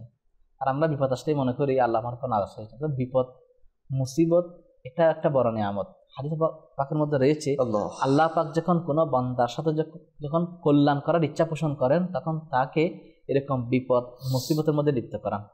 তাহলে আল্লাহ পাক যেখানে বান্দাকে তার কল্যাণ দ্বারা ধন্য করতে চায়, তখন এই মুসিবত দান করেন। যেন এক বুজুর্গ রহমতুল্লাহ বলেছেন, এবার ইলাহি, জমিনের মধ্যে দয়া করার জন্য তোমার অসংখ্য অসংখ্য বান্দা রয়েছে, তুমি যাকে ইচ্ছা তাকে দয়া করতে পারো। মাওলা, আমাকে দয়া করার জন্য তুমি রব ছাড়া অন্য কোনো রব নেই, আমাকে দয়া করার জন্য অন্য কোনো রব নেই, হ্যাঁ তোমার দয়া থেকে আমাকে বঞ্চিত করবে। তাহলে বান্দার সাথে এখানে বান্দা যখন এইভাবে যখন বলতে থাকবে না, আল্লাহ পাক যখন আরজ করতে থাকবে, তখন আল্লাহ পাক কেন দয়া করবেন না? আল্লাহ পাক তো পিতামাতার চেয়ে বান্দাকে অনেক অনেক বেশি মহব্বত করেন। এই জন্য রাসূল পাক সাহাবুল আউলা হুজুরপুর নূর সাল্লাল্লাহু আলাইহি ওয়াসাল্লাম ইরশাদ করেন, এক সাহাবী আরজ করলেন যে ইয়া রাসূলুল্লাহ সাল্লাল্লাহু আলাইহি ওয়াসাল্লাম, যে আল্লাহ পাকের নিকট সবচেয়ে কোন আমলটাকে পছন্দনীয়, কোন কাজটা আল্লাহ পাকের নিকট বেশি পছন্দনীয়? তখন প্রিয় নবী হুজুরপুর নূর সাল্লাল্লাহু আলাইহি ওয়াসাল্লাম ইরশাদ করেন যে আল্লাহ পাকের নিকট সবচেয়ে বেশি পছন্দনীয় ওই কাজটা যে বান্দার জিহ্বাটা আল্লাহ পাকের জিকিরে যখন সিক্ত থাকে। তাহলে দেখুন, আল্লাহ পাকের নিকট সবচেয়ে উত্তম আমল হচ্ছে পছন্দনীয় আমল হচ্ছে এটা, যে বান্দার জিহ্বাটা সবসময় আল্লাহর দিকে যখন সিক্ত থাকে, অর্থাৎ আল্লাহ পাকের স্মরণ করা। আলহামদুলিল্লাহ, দাওয়াত ইসলামী আমাদেরকে সেই শিক্ষা দিচ্ছেন। আল্লাহু আকবার, সুবহানাল্লাহ, দুরূদ শরীফ, আল্লাহ পাকের নিয়ামতের শুকরিয়া আদায় করা, এগুলো যখন অভ্যাস হয়ে যাবে, একদাই দেখুন একটা বাচ্চা যখন সে ছোটবার তখন সে গড়ে উঠে, পানি খাওয়ার সুন্নত কিভাবে, পানি কোন হাতে নিবে, খাওয়ার পর যে বিসমিল্লাহ বলা, শেষ করার পর আলহামদুলিল্লাহ বলা, 3 নিঃশ্বাসে পান করা, দাঁড়িয়ে থাকলে বসে যাওয়া, এই আমলগুলা আমাদের থেকে অনেক অনেক দূরে সরে গিয়েছে। যার কারণে আমাদের মধ্যে সেই ওয়েস্টার্ন কালচারগুলো চলে এসে, যার কারণে আমরা ওইগুলোকে পালন করে অনেক প্রফুল্লতা প্রকাশ করে থাকি, কিন্তু সুন্নত বাদ দিয়ে দিচ্ছি, যেটার কারণে আল্লাহ এবং তার রাসূল নারাজ হচ্ছেন। তো ওই দিকে আমাদের চিন্তা নেই। তো আল্লাহ পাকের স্মরণ তো ওইভাবেই হোক যেভাবে প্রিয় নবী হুজুরপুর নূর সাল্লাল্লাহু আলাইহি ওয়াসাল্লাম এর সুন্নত অনুযায়ী করলে আল্লাহ পাক খুশি হয়, ওইভাবে করা দরকার। কিন্তু সেই পরিবেশ থেকে আমরা অনেক দূরে ছিলাম। আলহামদুলিল্লাহ, সেই অভাব পূরণ করতে দাওয়াত ইসলাম আমার সাথে আমির আহলে সুন্নাত আমাদেরকে ওই শিক্ষাও দিচ্ছেন যে এইভাবেই করো, জীবনটাকে এইভাবে অতিবাহিত করো। তাহলে দেখুন, মাদানী চ্যানেলের মধ্যে দর্শকরা অনেকবার শুনেছে বা দেখেছেন, যে ব্যক্তি 30টা বছর আল্লাহ পাকে নাফরমানি করেছে, 50 বছর আল্লাহ পাকে নাফরমানি করেছে, তিনি আমির আহলে সুন্নাত দরবারে এসে তওবা করে যাচ্ছে। নিজের জীবন অতিবাহিত করেছেন গুনাহের মাধ্যমে, নাটক, ফিল্ম, সিনেমা এগুলো বানানোর মাধ্যমে। তিনি আজকে সে তওবা করে যাচ্ছেন, কান্না করছেন, আজ আমাকে কবুল করে নিন, আমি তওবা করছি। এটাই তো বন্দার সফলতা। রাসূল পাকের মুরিদ হওয়া শেষ বয়সে এসে, এটা অনেক বড় সফলতা। লিয়াকত ভাই, সবার ভাগে এটা জুটে না। কারণ বান্দা পর যখন আল্লাহ পাকের দয়া হয়, তখন বান্দাকে আল্লাহ পাক এমন নিয়ামত দ্বারা ধন্য করে থাকেন। আর বান্দা যদি ওই নিয়ামত যদি বঞ্চিত হয়ে যায়, পৃথিবীর কোনো শক্তি নেই তাকে সেখান থেকে ফিরিয়ে এনে আবার সৎপথে পরিচালিত করা। সেজন্য আল্লাহ পাকের নিয়ামত দেখা এবং নিরাপত্তা, ইমানের হিফাজত সবসময় দোয়াইটা করা উচিত যে আল্লাহ পাক আমাদের ইমান নিরাপত্তা দান করে থাকে। আমিন আমিন। আসলে দর্শক, আমাদের উচিত যাতে আমরাও একটা নেক পরিবেশের সাথে সম্পৃক্ত হয়ে যাই, কেননা বান্দা আমল করার একটা জজবা তখনই পাবে যখন সে একটা ভালো পরিবেশের মধ্যে সম্পৃক্ত থাকবে, নেক পরিবেশের সাথে সম্পৃক্ত থাকবে। আর আপনারা জানেনই যে দাওয়াত ইসলামী এমন একটা প্ল্যাটফর্ম, দাওয়াত ইসলামী এমন একটা পরিবেশ, যে পরিবেশের সাথে থাকলে আপনার গুনাহ থেকে নিজেকে দূরে রাখার একটা মন মানসিকতা গড়ে ওঠে এবং আল্লাহ পাকের জিকির, দরুদে পাক বিশেষ করে পড়ার একটা মন মানসিকতা সৃষ্টি হয়। তো এই জন্য নিজের জবানকে যদি পাক রাখতে চান তাহলে দাওয়াত ইসলামের সাথে সম্পৃক্ত হন এবং দরুদে পাক এবং জিকিরের মাধ্যমে নিজের জবানকে সুসজ্জিত করুন। একজন দর্শক আমাদের থেকে শুনতে চেয়েছিলেন যে এই মাসের বিশেষ কোনো আমল আছে কিনা। তো বাপু, এই মাসের বিশেষ কোনো যদি আমল থাকে আপনি যদি বর্ণনা করতেন। এই মাসের বিশেষ আমল বলতে আমরা মাদানী মধ্যে অনেক কিছু দেখতেছি, অনেক আমলের কথা বলে যাচ্ছেন, মাদানী ফু দিয়ে যাচ্ছেন, আমরা সেগুলো ফলো করি। বিশেষ করে এই মাসের 12 দিন, এর 1 থেকে রবিউল আউয়ালের 12 তারিখ পর্যন্ত যদি 1000 বার দরুদ শরীফ পাঠ করে থাকে, তাহলে সে সরকার দু আলম নূরে মুজাসসিম নবী মুহাম্মদ রাসূলুল্লাহ সাল্লাল্লাহু আলাইহি ওয়াসাল্লামের জিয়ারত দ্বারা এই আমলটা তো সুযোগ চলে গিয়েছে অনেকের, যেহেতু আজকে 3 তারিখ প্রায় হয়ে গেছে। সাথে সাথে আমরা এটা করতে পারি, বেশি বেশি দরুদ শরীফ পড়তে থাকি। এটাও আছে যে ব্যক্তি সারাদিনে 50 বার দরুদ শরীফ পাঠ করবে, তাহলে কিয়ামতের মধ্যে রাসূল পাক সাল্লাল্লাহু আলাইহি ওয়াসাল্লাম তার সাথে মুসাফাহা করবেন সাল্লাল্লাহু আলাইহি ওয়াসাল্লাম। এটা একটা আমল। তার সাথে কোরআন প্রত্যেক সোমবার পীর শরীফ রোজা রাখা এবং সাথে আমাদের যে সুবে বাহারা সেদিন রাতে অংশগ্রহণ করা, তারপর দিন রোজা রাখার সাথে সাথে দুরুদের মধ্যে অংশগ্রহণ করা, সবগুলোই তো আমল। এবং বেশি বেশি আল্লাহ তাআলার রাস্তায় ব্যয় করা, এটাও কিন্তু সাদকা। বেশক সেটা হাদিসে মুবারকের মধ্যে রয়েছে যে ব্যক্তি তার পরিজনের জন্য ব্যয় করবে, আল্লাহ পাক সেটাকেও সাদকা হিসেবে গণ্য করবেন এবং ওই ব্যক্তিকে সাদকার সওয়াব দান করবেন। বেশক। আর বেশি বেশি গরিব মিসকিনদেরকেও খাওয়ান আকা আলাইহিস সালামের মিলাদের খুশিতে, এবং দান সদকাও করুন বেশি বেশি। আরেকটা যে আমল সেটা হচ্ছে 1,25,000 বার। যে ব্যক্তি রবিউল আউয়াল মাস জুড়ে পুরো মাসে এই 1,25,000 বার আসসালাতু ওয়াসসালামু আলাইকা ইয়া রাসূলুল্লাহ দরুদ পাক শেষ করবে, ইনশাআল্লাহ জিয়ারতে রাসূল দ্বারা ধন্য হবে ইনশাআল্লাহ। আর আরো কিছু আমল জানার জন্য আপনাদেরকে কিছু রিসালা আমি পুস্তিকা সাজেস্ট করছি। সেটা হচ্ছে বৃদ্ধ পূজারী, এরপর হচ্ছে আপনার বসন্তের প্রভাত, এরপর হচ্ছে মিলাদ প্রেমিক বাদশা। আর কিছু আছে এখন নতুন আসছে ফাইজানে রবিউল আউয়াল। আচ্ছা, আসছে না, এখন আসছে, ওয়েবসাইটে আসছে, ওয়েবসাইটে চলে আসছে। আচ্ছা, ওয়েবসাইটে চলে আসছে, তার থেকে হয়তো আজ বা কালের মধ্যে চলে রবিউল আউয়াল শরীফের ফাইজানে রবিউল আউয়াল। মাশাআল্লাহ। এখান থেকেও এই কয়েকটা পুস্তিকা যদি আপনারা ডাউনলোড করে পড়ে নেন ইনশাআল্লাহ কিতাব আকারে আসবে, কিতাব ফাইজানে রবিউল আউয়াল। মাশাআল্লাহ মাশাআল্লাহ। তো অনেক কিছু আপনারা জানতে পারবেন, এগুলো অধ্যয়ন করুন ইনশাআল্লাহ। আরো ফজিলত এবং যে আমল সেগুলো জানতে পারবেন। আর আমির রাসূল তো আমাদেরকে তারগিব দিয়েছে যদি সম্ভব হয় 12 দিন ব্যাপী রোজা রাখুন, 1 তারিখ থেকে 12 তারিখ পর্যন্ত রোজা রাখুন। যদি তাও সম্ভব না হয় সোমবার যেগুলো আছে এগুলো তো রোজা রাখুন। অনেকে বলে সাথে ইমান আকিদাকে মজবুত করার জন্য আমার আল্লাহ রাহমাতুল হুসামুল হারামাইন তামহিদুল ঈমান, জি এটা আলহামদুলিল্লাহ চলে আসছে মাক্তাদুল ঈমানের পরিচয়। জি ইমানের পরিচয়, মাশাআল্লাহ। এটাও নিতে পারবেন। এটা হ্যাঁ অনেক জবরদস্ত একটা কিতাব, ঈমানের পরিচয়।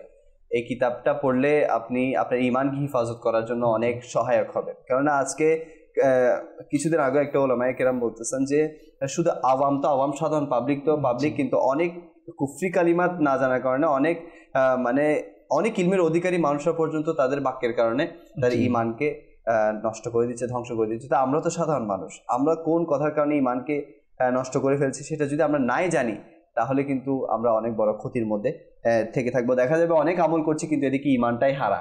জি, অনেক আমল আমরা করছি কিন্তু ঈমানই নেই আমার। তো এজন্য কথার বলার ক্ষেত্রে সতর্ক থাকতে হবে। আর এজন্যই আল্লাহর স্মরণ বেশি বেশি করতে হবে। এজন্য একটা কল এভাবে আছে যে ব্যক্তি নিজের জবানকে জিকিরের মাধ্যমে ব্যস্ত রাখে না, সেই জবান তাকে দুনিয়াবি কাজে ব্যস্ত করে দেয়। তো যার কারণে তার এই যে কুফরি কালিমাত বলা, গুনাহে পরিপূর্ণ কথা বলে, এগুলো বেশি হয়। এমনি দেখুন, আপনি যদি জবানটা শুধু দরুদ পাক আর জিকিরের মাধ্যমে করেন তাহলে কিন্তু আপনার হয়তো কথাগুলো আর বলতে হয় না। এটাও রয়েছে হাদিস পাকের মধ্যে যে আল্লাহ পাক বান্দার উপর থেকে যখন নারাজ হয়ে যায়, যখন অসন্তুষ্ট হয়ে যায়, তখন তার থেকে আল্লাহ পাকের দরবারে সিজদা দেওয়ার সেই ক্ষমতা তার থেকে নিয়ে ফেলেন আল্লাহ তাআলা। বান্দা দুনিয়া কাজে লিপ্ত হয়ে যায়। জি, তখন নামাজ আসলে সে হয়তো এটা চাচ্ছে আমি নামাজ আদায় করছি না, আমার আল্লাহ পাক আমার কাছে নামাজ আদায় করার সেই সক্ষমতা সৌভাগ্যটুকুই নিয়ে নিয়েছে। সেই জন্য আল্লাহ পাক আমাদেরকে মাফ করুক। আসলে এমনটা যেটা না হয়। আমরা চিন্তা করি যারা নামাজ পড়ি না, এরা চিন্তা করি কেন পড়তেছি না, কেন পড়তে পারতেছি না। এমনটা তো না যে আল্লাহ পাক আমার উপর নারাজ, আর আল্লাহ পাক যার উপর নারাজ দুনিয়া করে কি লাভ হবে ভাই। কালকে আমরা আলোচনা করেছি যে দিন আর দুনিয়া দুটোটার মধ্যে দিনকে বেশি প্রাধান্য দিবে। এখন আমরা দুনিয়াকে প্রাধান্য দিতে গিয়ে দিনকে ভুলে যাচ্ছি। অথচ বুজুর্গানে দিন দুনিয়া ততটুকু করেছে যতটুকু করলে দিনের ফায়দা হবে, আর আজ আমরা দুনিয়াকে বেশি প্রাধান্য দিতে গিয়ে দিনকে বলছি না এটা পরে করলেও চলবে, অপশনাল হিসেবে নিয়ে নিয়েছে। আল্লাহ পাক আমাদের উপর দয়া করুক। আল্লাহ পাকের দয়া ছাড়া আসলে কিছুই সম্ভব না। আল্লাহ পাকের দয়া ছাড়া আমি এতটুকু পরিমাণও আমল করার সৌভাগ্য রাখি না। ইনশাআল্লাহ আরো আলোচনা হবে, কিছু কল আছে, কলগুলো সামিল করবো। জি, আমার নাম মেহেদি হাসান ওয়ালিদ, আমি পঞ্চগড় গাঁওপাড়া থেকে বলছি। জি, আমি শেষ সময় মাদ্রাসা দেখি, আমার খুব ভালো লাগে। আমি একটি গাছ শুনছি, মদিনা মদিনা আমাদের মদিনা। মাশাআল্লাহ। আসলে যেহেতু আপনি ছোট বাচ্চা, কথাও ছোট বাচ্চার মতো, বড় বাচ্চারা আমরা বুঝতেছি না কি বলতেছেন, যে হয়তো নাচ শোনার জন্য আরজ করতেছেন। জি, আচ্ছা আচ্ছা, নাচই শুনতে চাচ্ছেন। আসলে ছোট বাচ্চারা এখানে নাচ শোনার জন্য কল করে। ইনশাআল্লাহ আমির আঙ্কেল আপনার নাচ শোনাবেন ইনশাআল্লাহ। যেহেতু ছোট বাচ্চা তো এটা তো আমির। আচ্ছা, আমি আপনি আঙ্কেল লাগতেন, আমি না, মানে ওনার আঙ্কেল হবে, ছোট মাদানী মন্দির আঙ্কেল হবে, আমাদের তো আমির ভাই। জি, নেক্সট কল। আমি সৈয়দপুর থেকে বলছি, আমার নাম আব্দুর রহমান। জি, আমি একটা নাচ শুনতে চাই, হাসনাইন কে নানা। হাসনাইন কে নানা, মাশাআল্লাহ। জি, নেক্সট কল। আমি আকরা সাতপাড়াতে বলছি বান্ধবীরা। আমার নাম ফেরদৌস মিয়া। হুজুর, আপনারা মাদানী চ্যানেলটা অত্যন্ত ভালো লাগে, যে অনুষ্ঠানগুলো করতেছেন আমার দ্বারা অনেক অনেক ভালো লাগে, আমি দেখি ডেইলি চ্যানেলটা। আপনাকে ধন্যবাদ। মাশাআল্লাহ। দেখেন, অন্যকেও দেখার দাওয়াত দেন ইনশাআল্লাহ, এতে করে আপনার সওয়াবের মধ্যে আরো বরকত পাবেন। জি, নেক্সট কল। আমার নাম মোহাম্মদ ফারুক, বগুড়া থেকে বলতেছি। জি, আমি একটি কালাম শুনতে চাই, সেটি হলো কার লাগিয়া কান্দরে মন, কার লাগিয়া বন্ধ। মাশাআল্লাহ, শুনিয়ে দিলে অনেক খুশি হতাম। মাশাআল্লাহ। ইনশাআল্লাহ আমাদের সাথেই থাকুন। জি, নেক্সট কল। আমি আরিফ আল মুস্তাকিন বলছি পঞ্চগড় থেকে। আমি একটি গজল শুনতে চাই, সোনার মদিনা প্রাণের মদিনা। মাশাআল্লাহ, সোনার মদিনা প্রাণের মদিনা, এটা শুনতে চাচ্ছেন। ইনশাআল্লাহ দেখি আমাদেরকে আমির ভাই কি কি রিকোয়েস্টেড কালাম শোনান ইনশাআল্লাহ। হুজুর সাল্লাল্লাহু আলাইকা ইয়া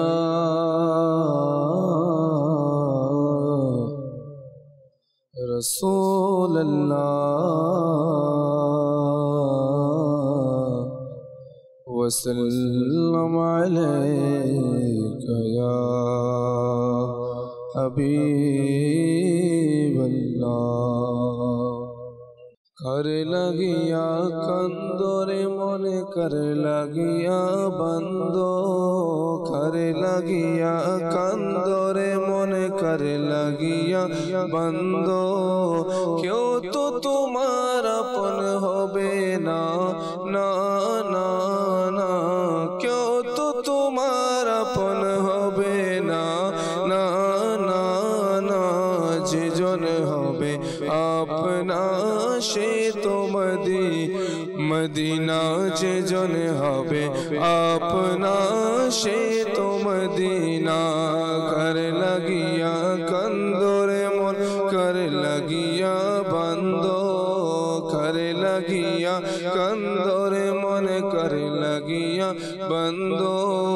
কেউ তো তোমার আপন হবে না না না না, যে জন হবে अपना से तो मदीना मदीना, जे जन হবে अपना से तो मदीना।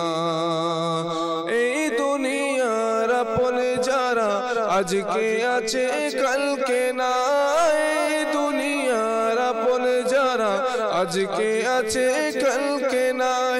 দয়াল নবী মায়ার নবী আপনা সদায় আপনা সদায়, এমন আপনা তিনি এমন আপনা তিনি যার নাই উপমা।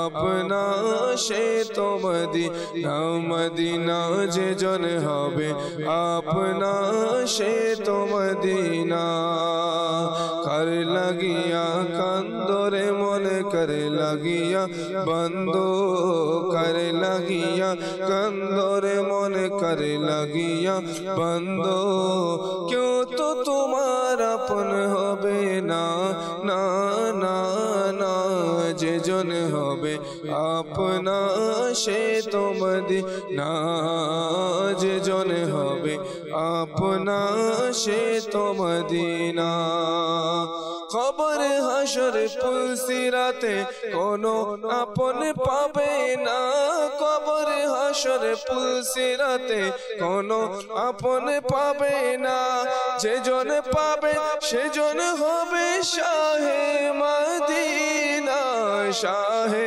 मदीना उम्मतेरी कष्ट नबी उम्मतेरी कष्ट नबी सইতে পারে না যে জন হবে আপনা সে তো মদিনা মদিনা যে জন হবে আপনা সে তো মদিনা কর লাগিয়া কন্দরে মন কর লাগিয়া বন্ধো কর লাগিয়া কন্দরে মন কর লাগিয়া বন্ধো क्यों तो तुम्हारा अपन হবে না না না না যে জন হবে আপনা সে তো মদিনা কালাম একবার পড়েছিলেন গত বছর আগের বছর হয়তো এটা যদি অনেকের জি জি জি নূর এলো নূর এলো নূর এলো নূর নূর এলো নূর এলো নূর এলো নূর নূর এলো নূর এলো নূর এলো নূর নূর এলো নূর এলো নূর এলো নূর এই দিকেতে নূর দেখো ওই দিকেতে নূর নূর এই দিকেতে নূর দেখো ওই দিকেতে নূর নূর সারা জাহান কোনায় কোনায় নূরে নূরে ভরপুর নূর এলো নূর এলো নূর এলো নূর নূর এলো নূর এলো নূর এলো নূর নূর এলো নূর এলো নূর এলো নূর নূর এলো নূর এলো নূর এলো নূরে কোন শহিনশাহের আজ শুভ আগমনে কোন শহিনশাহের আজ শুভ আগমনে কোন মোহন বাদশাহ আজ শুভ আগমন এই কোন শহিনশাহের আজ শুভ আগমন এই কোন শহিনশাহের আজ শুভ আগমন নাই কোন মোহন বাদশাহ এই কোন মোহন বাদশাহ আজ শুভ আগমন নূর এলো নূর এলো নূর এলো নূর নূর এলো নূর এলো নূর এলো নূর বলো নূর এলো নূর এলো নূর এলো নূর নূর এলো নূর এলো নূর এলো নূর এলো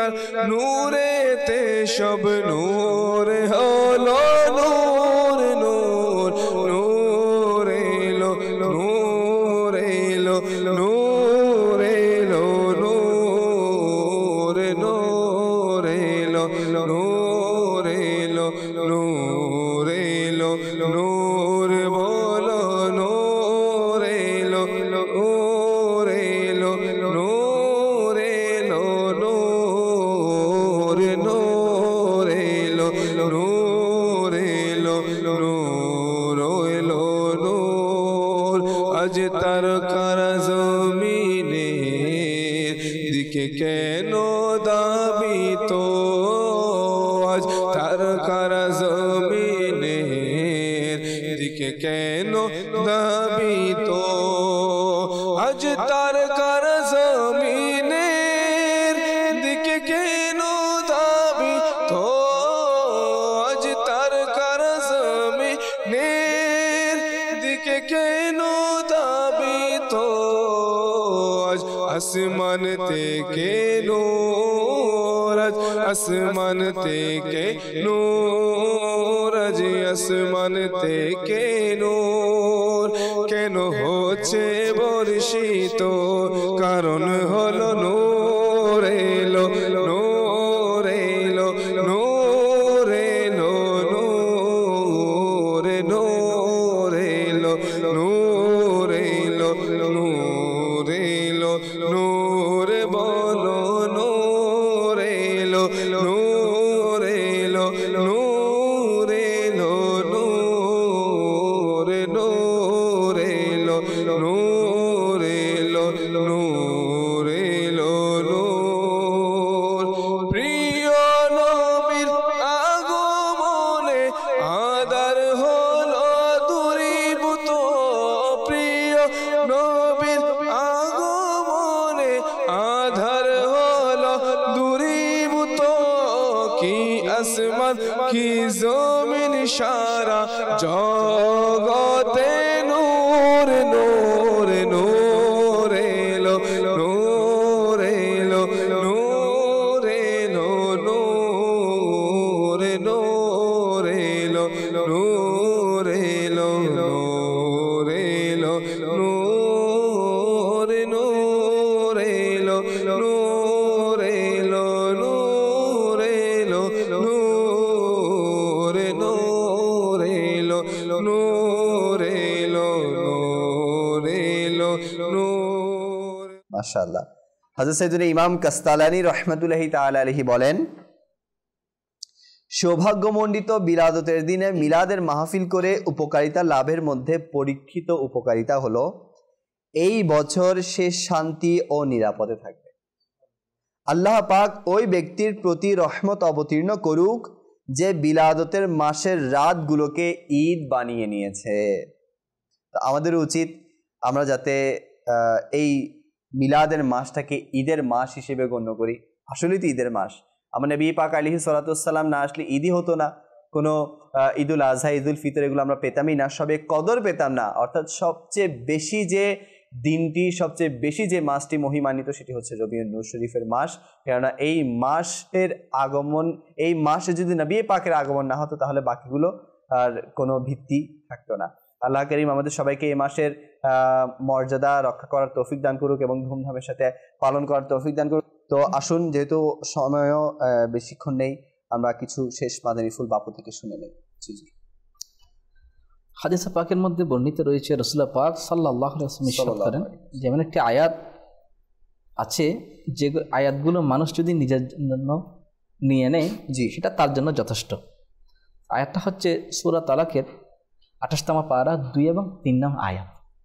এই আয়াত দুটি যদি কেউ যদি নিজের জন্য আবশ্যক করে নেয় তিলাওয়াত করা, সবসময় পড়তে থাকে, তাহলে আল্লাহ পাক তাকে তার জন্য যথেষ্ট এবং তাকে মুসিবত থেকে রক্ষা করবেন। যেমনিভাবে বর্ণিত রয়েছে যে আল্লামা জাহুরি তিনি তার কিতাব ফাজাইলে রমজান এর মধ্যে লিপিবদ্ধ করেন যে একবার কিছু লোক সমুদ্রের মধ্যে নৌকার মধ্যে যাত্রা করছিল। তো একজন আহ্বানকারী তিনি বলতে লাগলো এই কথাটি যে, কে আছো, এই আয়াতগুলো, এই আমি একটা ওজিফা বলবো, যে ওজিফা পাঠ করলে তার সমস্ত বিপদ আপদ দূরীভূত হয়ে যাবে। এখন নৌকার মধ্যে একজন বলল যে আমাকে দিন, আমাকে বলুন। তখন উনি বলছে বিনিময় দিতে হবে। বিনিময় কি? যে বিনিময় হচ্ছে 10,000 দিনার। দিনার হচ্ছে স্বর্ণের কয়েন। 10,000 দিনার? বলছে হ্যাঁ 10,000 দিনার। ঠিক আছে আমি রাজি আছি। ওর যে নিন, তো ওনাকে দেখা যাচ্ছে না, যিনি আহ্বান করছেন তাকে দেখা যাচ্ছে না কিন্তু অদৃশ্য থেকে। ও যে দিবে কেমনি? ও যে সমুদ্রের মধ্যে ফেলে দাও। এখন উনি 10,000 দিনার সমুদ্রের মধ্যে ফেলে দিলেন। তখন যখন সমুদ্রের মধ্যে ফেলে দিলেন তখন তিনি ওই আয়াতে করিমা যে ওয়া ইয়াত্তাকিল্লাহা ইয়াজআল লাহু মাখরাজা ওয়া ইয়ারযুকহু মিন হাইথু লা ইয়াহতাসিব ওয়া মান ইয়াতাওয়াক্কাল আলাল্লাহি ফাহুয়া হাসবুহু ইন্নাল্লাহা বালিগু আমরিহি ক্বাদ জাআলাল্লাহু লিকুল্লি শাইইন কাদর। যে এটা পাঠ করলাম, যে এই ওয়াজিফাটা পাঠ করো তাহলে সমস্ত বিপদ থেকে মুক্তি পেয়ে যাবে। এখন সমুদ্রের মধ্যে আরো যারা আছে, নৌকার মধ্যে যারা ছিল ওই জাহাজের মধ্যে, বলতে লাগলো তুমি এটা বোকামের মতো কাজ করেছো, বোকার মতো। কে কি জানি বললো সেজন্য 10,000 দিনার দিয়ে আরো সমুদ্রের মধ্যে ফেলেও দিয়েছ। তখনই বলতে লাগলেন সমস্যা নেই, আমি যে ওয়াজিফাটা শিখেছি সেটাই যথেষ্ট। তিনি বিশ্বাস করে নিয়েছেন। এখন সমুদ্রের একটা ঘূর্ণিপাত বা তুফানের মধ্যে যখন কবলে পড়েছে তখন জাহাজ ছিন্ন ভিন্ন হয়ে গিয়েছে। ওই ব্যক্তি ব্যতীত যিনি 10,000 দিনার দিয়ে এই আয়াতটি ওয়াজিফাটি ক্রয় করে নিয়েছেন, শিখে নিয়েছেন, তিনি ব্যতীত বাকিরা সবাই ইন্তেকাল করেছে। শুধু এই ব্যক্তি একটা কাঠের উপর বসে সাতটা সাথে নদীর কুল উপকার একটা দ্বীপের মধ্যে চলে আসলো। এখন দ্বীপের মধ্যে এসে এখন চিন্তা করতে লাগলো কোন দিকে যাচ্ছে, একটা প্রাসাদ দেখে, জীর্ণশীর্ণ একটা প্রাসাদ। তখন তিনি ওই প্রাসাদের ভিতরে চাচ্ছেন যাওয়ার জন্য, দেখা যাচ্ছে একজন মহিলা রয়েছে, একজন কন্যা। সে কান্না করতে লাগলো এবং বলতে লাগলো আপনি কে, এখানে কি জন্য এসেছেন আপনি? তখন তিনি বলতে লাগলেন তুমি এখানে কোত্থেকে দ্বীপের মধ্যে? ও মেয়েটাকে বলতে লাগলো। তখন ওই মেয়েটি বলতে লাগলো আমি এক ব্যবসায়ীর মেয়ে, তো আমার পিতার সাথে সমুদ্রের পথে সফর করছিলাম, কিন্তু হঠাৎ আমাদের নৌকা উল্টে গেল এবং ওই নৌকা উল্টে যাওয়ার কারণে সবাই পানিতে লাফিয়ে পড়লো, যে যেদিক চলে গেল ছুট বেদিক হয়ে, কিন্তু আমি চলে আসলাম এই দ্বীপের মধ্যে, কিন্তু একটা শয়তান আমাকে এখানে বন্দী করে রেখেছে। সেই প্রতি সপ্তাহের মধ্যে 7ম দিনে এখানে এসে আমার সাথে অনৈতিক কাজ করে থাকে। এগুলো বলতে বলতে হঠাৎ চারদিকে অন্ধকার হয়ে গেল। ওই মেয়েটি বলতে তুমি এখান থেকে পালিয়ে যাও, ওই শয়তান এখন আসবে, আসার সময় হয়ে গিয়েছে, এখন সে এখনই চলে আসবে, তুমি তাড়াতাড়ি চলে যাও।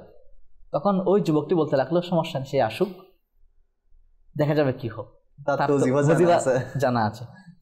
এখন সে কি করলো, হঠাৎ করে যখন আসলো ওই শয়তানটা, তখন তিনি ওয়াজিফা পাঠ করতে শুরু করলেন। ওয়াজিফা যখন পাঠ করতে শুরু করলেন তখন ওই শয়তান ছিন্ন ভিন্ন হয়ে গিয়ে ধ্বংস হয়ে গেল।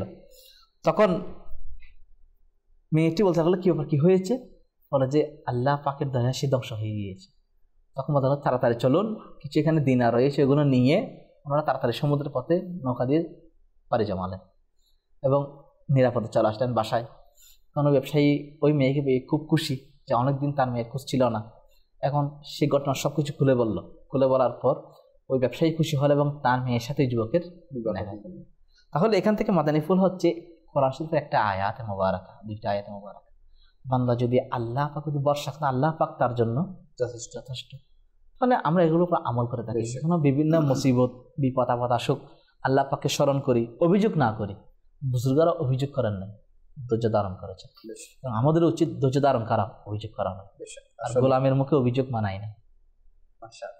আল্লাহ পাক আমাদের সবাইকে হাকিকি তাওয়াক্কুল করার, মুসিবতে ধৈর্য ধারণ করার এবং সদা সর্বদা দরুদে পাক এবং জিকিরের মাধ্যমে নিজের জবানকে লিপ্ত রাখার সেই তৌফিক দান করুক। আজকে অনুষ্ঠানে এতটুকুই। ইনশাআল্লাহ আগামীকাল সকালে আবার আপনাদের সাথে দেখা হবে নতুন কোনো বিষয় নিয়ে এবং অন্য এক মুবাল্লিগ নিয়ে, নাতখা নিয়ে। আপনাদের সুস্থতা কামনা করে আবারও বলছি যে মাদানী চ্যানেলের সঙ্গ দিন, মাদানী চ্যানেলের সাথে থাকুন। মিলাদের মাসও মাদানী চ্যানেল আপনাদের জন্য বিভিন্ন ট্রান্সমিশন নিয়ে এসেছে, যাতে করে মিলাদের মাসকে উদযাপনের ক্ষেত্রে কোনো প্রকার কমতি না থাকে আর আপনাদের ইলমে দিন জানার ক্ষেত্রে কোনো কমতি না থাকে। তো আপনারা মাদানী চ্যানেলের সাথেই থাকুন। বিশেষ করে আমির আহলে সুন্নতের যে মাদানী মুজাকারা প্রতিদিন রাতে সম্প্রচারিত হচ্ছে, আপনারা সেটাও দেখুন। ইনশাআল্লাহ অসংখ্য ইলমে দিন অর্জন করতে পারবেন। আজকে এতটুকুই, বিদায় নিচ্ছি। সাল্লু আলাল হাবিব সাল্লাল্লাহু আলাইহি ওয়াসাল্লাম। বাগে খুশবু ফুলে সুবাস চারিদিকে বসন্ত এলো যে বসন্তের প্রভাত ঈদ মিলাদুন